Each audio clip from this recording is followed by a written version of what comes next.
Hello, my name is Charlotte Bruckermann, and I am an anthropologist of China, although I'm also a big fan of comparative approaches in anthropology.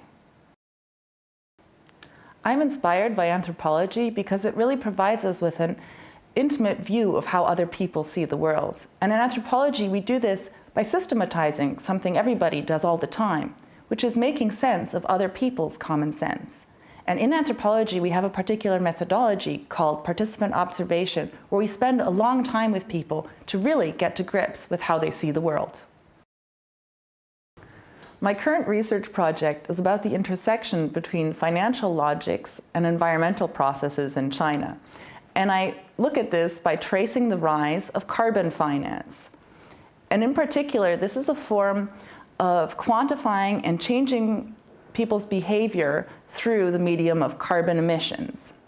I trace this at 4 different sites. The first is amongst carbon developers and carbon traders in Beijing, who are creating a carbon market for the exchange in pollution rights.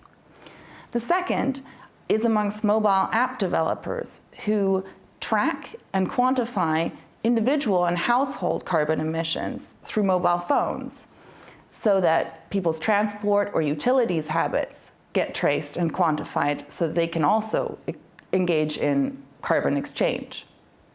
The third site is actually in a forest where farmers plant trees that absorb carbon dioxide, and they can then sell that as an emissions rights to polluters.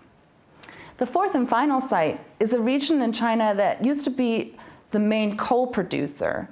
And I'm tracing the way people's everyday lives shift as the government attempts to move away from the very polluting form of coal in their energy mix.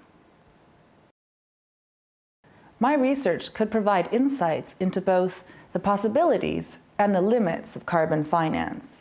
On the one hand, the metric of carbon allows us to take externalities like environmental degradation into economic calculations. But at the same time, by linking it up with the logics of finance, it often becomes subordinated to these kinds of economic logics of accumulation.